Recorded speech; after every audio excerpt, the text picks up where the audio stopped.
So last time we showed you how to shoot film.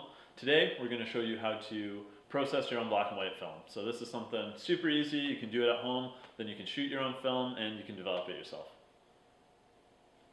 That sounds good. Alright. To be able to develop your own black and white film at home, you're going to need two basic things, and those are chemicals and equipment. We're going to start with the chemicals.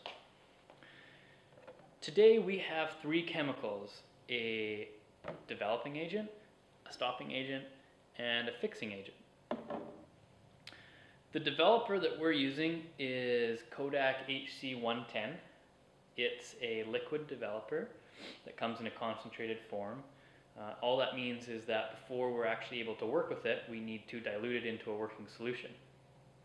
You can get it anywhere between $16 to $20 depending on where you're located, and the purpose of the developer is to bring out the actual detail on your film. Behind it here we have a bottle of working solution that we just mixed up.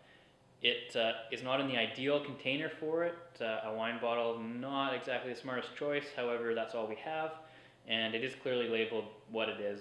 If you are going to do something like this, just make sure that it is clearly labeled. Next we have Ilford Stop. This is not a necessary chemical to be able to develop at home.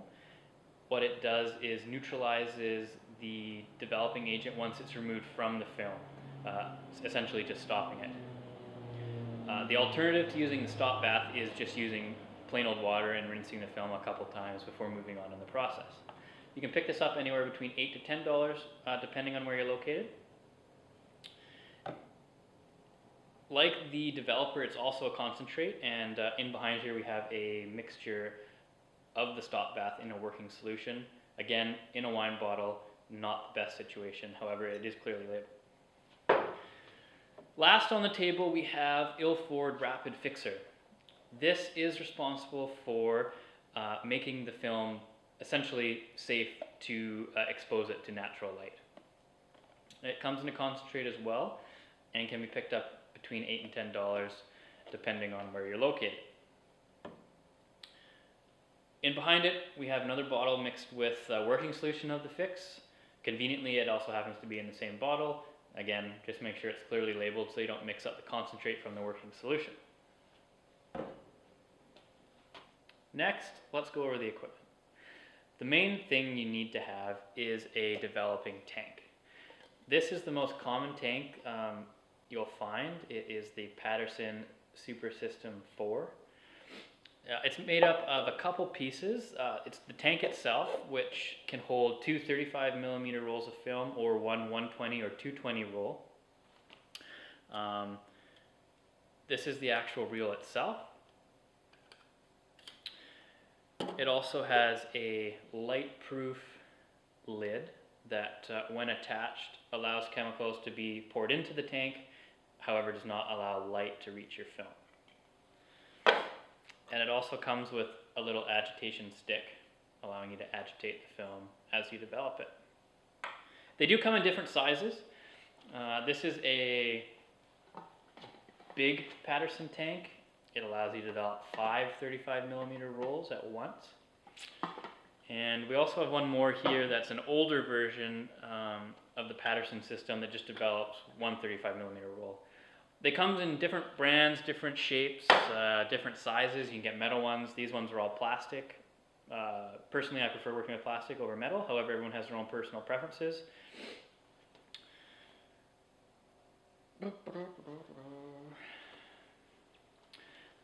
A last few little items that might be helpful for you if you're trying this at home is a pair of scissors for cutting film off of spools or cutting the leader before inserting it into the developing reel, and also a bottle opener, or otherwise known as a church key, for popping open film canisters to actually get the film out. So the first step in actually processing your film is to load it onto the spool. Now, it's different for 35mm and for 120 film, but we're going to show you 35mm to start with. You can't do this in any sort of light. It has to be complete darkness. So first we're just going to simulate it with film that's already been destroyed, so we're not losing any film. The 35 millimeter. So 35 millimeters in your canister like this.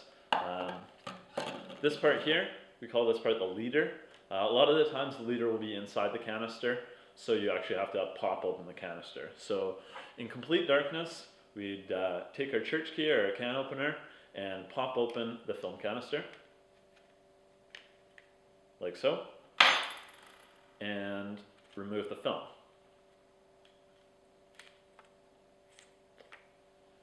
Now it might be a good idea before you do this the first time to practice with a dead roll of film like such, because you're going to have to do this all by feel. At no point could you turn on a light or open the door a little bit to get a bit more light. You have to do this in complete darkness by feel.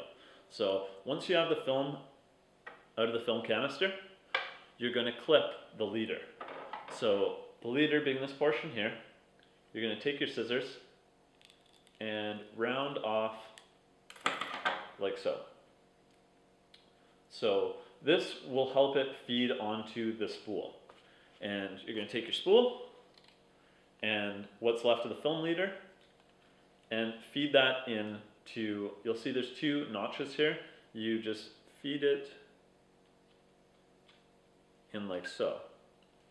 And you can, you want to try to avoid putting your hands on the film surface itself, just handling it by the edge. But, it's going to be a bit tricky because keep in mind this is going to be in complete darkness.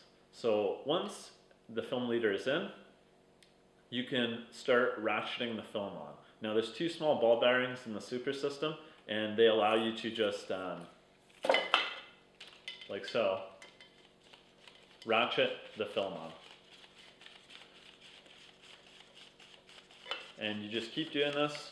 I mean, you're going to be in the dark again, so you can feel there's still film there, so keep ratcheting it on. I mean, this isn't the best example. You want to be cognizant of any sort of contact with the surface. It will get it'll get your roll of film dusty or maybe cause scratches. But it takes a bit of practice. But you're going to ratchet the film completely on.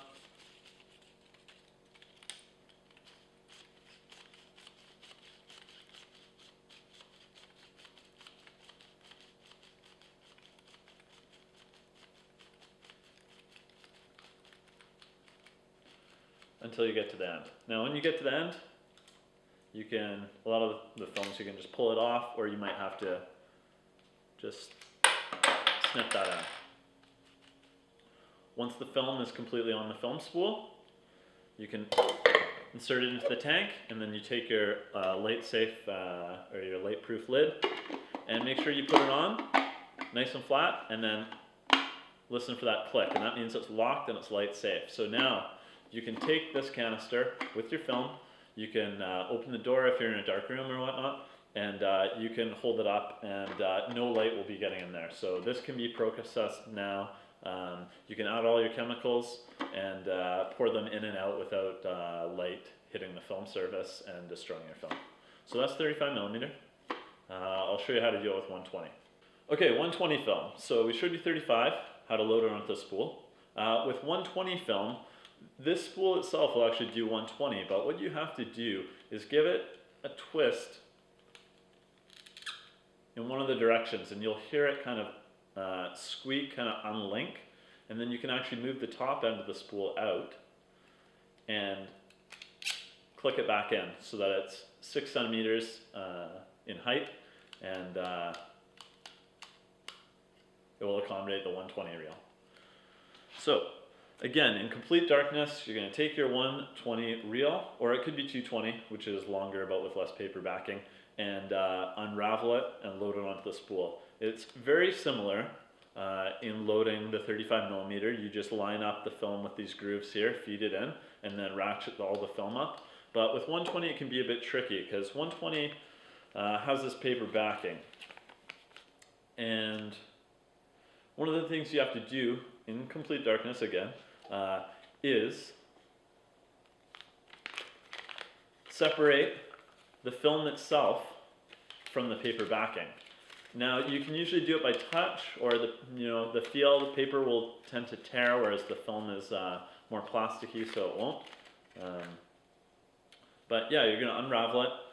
You're gonna feel it out. You know, the paper backing extends all the way to the end as well, whereas the film itself starts midway. So as you're unraveling it in the dark, you can usually feel where the film starts.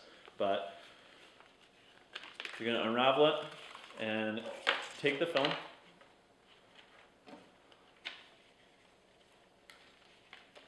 And again, feed it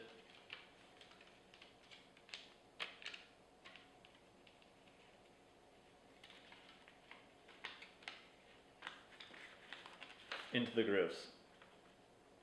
And once it's past the ball bearings, the tiny little ball bearings on either side, you can again just ratchet the film on.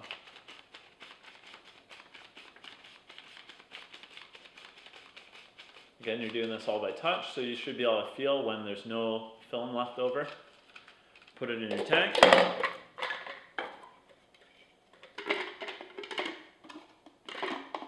Put on the light-proof lid and listen for the click when you turn it on. So, once that's complete and it's in the LightSafe development tank, you can take that out into the light and add your chemicals, get started on the developing.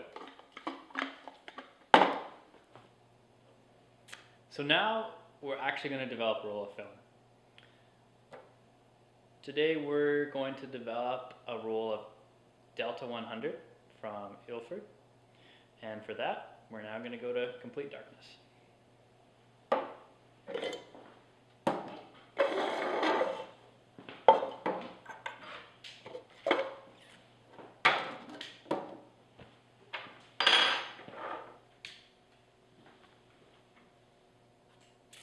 And the lights are back on. Hopefully when you do that, you actually loaded the film into the developing tank rather than the paper. If you look here, we got the paper still on the spool on the table. We're in good shape. The first thing is your chemicals. We have already mixed our working solutions for all the chemicals we'll be using. With the Kodak HC110, there are a few different dilutions you can use. Some might give you more or less contrast, more or less grain. It really depends. For this purpose and for what I normally use is the dilution B. Once you have your chemicals mixed, what you need to know is how long you want your film to soak in the developer. Fortunately, there's a great resource online called The Digital Truth. If you Google Digital Truth, it will bring you to their webpage. Once you actually get to their webpage, they have what's called the massive dev chart. Basically what it is just a mass conglomerate of information on films, different film speeds, and different developing agents telling you how long you need to let your film soak in the developer. It's a very simple layout. All it gives you is two bars, one to select your film with the film speed you're using, and the next to select whichever developer you're using. You select your film, so for this we're going to select Ilford Delta 100, and for the developer we're going to use HC110. Once you click on that, you hit search, it brings up a nice table or chart for you to look at. We're using dilution B. So we go down the chart, we find dilution B, make sure that it's aligned up with the right ISO that we're using. So for our purposes, dilution B, ISO 100. You look across, and for 120, it gives you a time of 6 minutes. So what that is telling you is that once you expose the film to the developer, it needs to sit in that developing agent for 6 minutes. So we have our developing time of 6 minutes. Once the 6 minutes is up, we're going to dump out the developing solution and we're going to pour in the stop bath. Now the stop bath should neutralize the developing solution almost instantaneously, but just to be safe, we're going to leave it in there for 30 seconds. The final step is the fixer, and fixing times vary. However, a standard time is roughly 5 minutes, and that's what we're going to use here. Before we get started, you want to make sure you have a timer, stopwatch, cell phone, some sort of timing device that you can use to time the developing. Developing times are pretty critical to ensuring good results. So let's get started. So as we pour in the developer, you want to make sure that A, you have enough solution to cover the entire roll of film. And if you are unsure, on the bottom of the Patterson tank, it does tell you how much you need to use for 35 and 120. We're using 120 film, so the correct amount of fluid is 500 milliliters. Now I just guessed there because I know roughly where the level is. However, if you want to be more precise, you can actually measure out 500 milliliters. Once the solution's actually poured into the tank, you want to agitate using the little stick that actually fits in the tank for the first 30 seconds or so. The reason for doing this is to refresh the developer that's actually in contact with the emulsion of the film.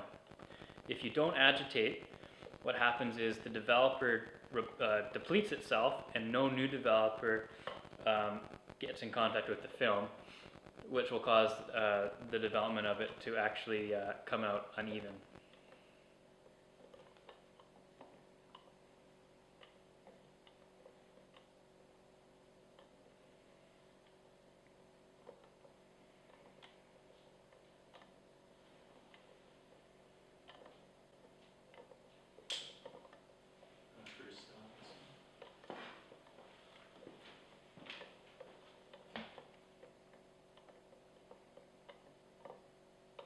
So that's 30 seconds. We're now just going to let the developer sit, and we're going to agitate every minute for about 10 seconds. Some people like to invert the tanks rather than agitate using the stick. Whichever suits you. If you want to invert, you need to have a lid so the chemicals don't spill everywhere.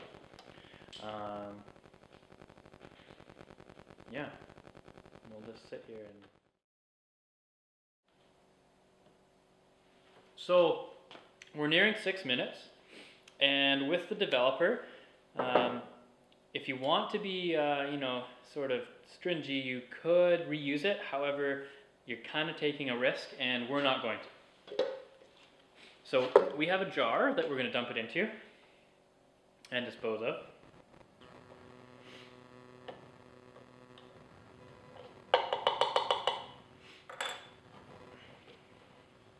And after we pour the developer out,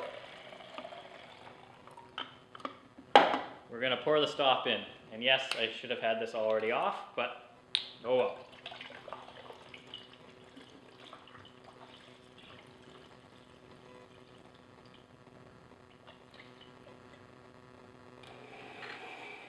Now, with the stop bath, it is an indicator stop bath, which means you are able to reuse it.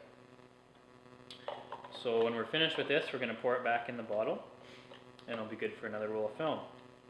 What it means by indicator is when it's depleted in its strength, the solution is going to change color. So you can continue to use the solution until you see a change in color.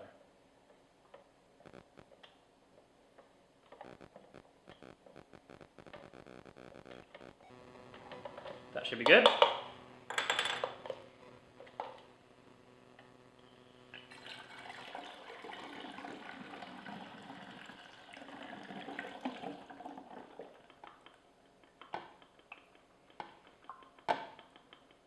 If you are going to be reusing chemicals, and you can reuse the stop as well as the fixer,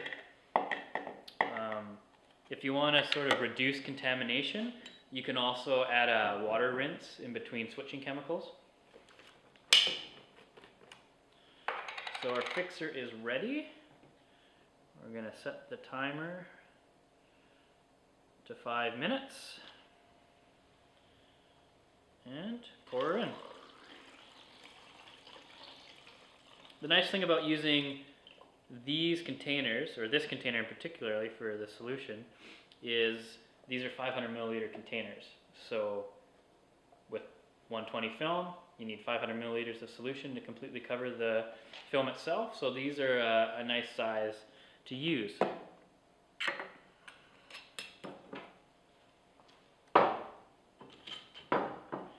Just like the developer, you want to agitate the fixer.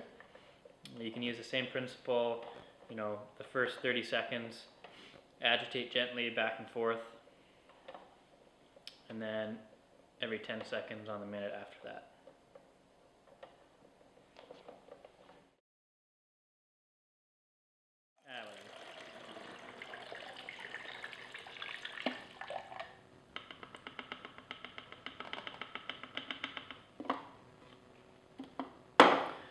Alright, so the developing process is just about complete. The last step once you remove the fixer is simply just to go rinse the film off. Once the fixer is poured out, the film is light safe, so I can take the top of this off. So we're going to go rinse it, come back and show you our results. So we went and we rinsed the film, anywhere between 3 and 5 minutes, again, to rinse it. The more rinsing, usually the better. Let's take a look at our results, see what we got.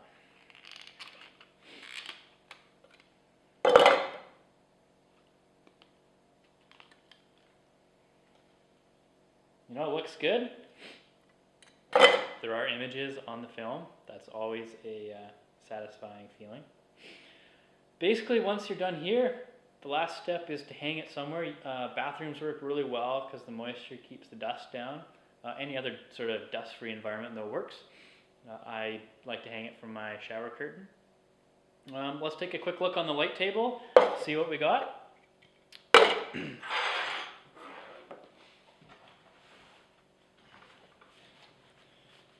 Here I got a nice little portable light table. Works quite well. When you are handling the film, just want to be careful you don't touch the film itself until it's dry and get fingerprints or dust or smudges or scratches on the film itself.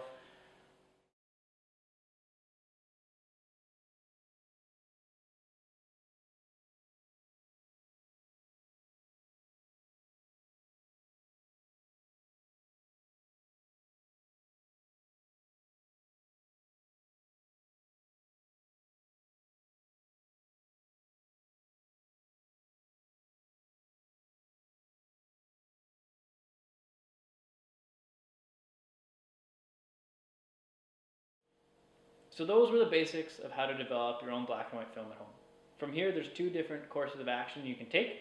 You can either take your negatives to a film scanner and turn them into a digital file, or if you're more of a traditionalist, you can step into a darkroom and print them on an enlarger. I'm going to go hang these negatives up. Thank you for watching.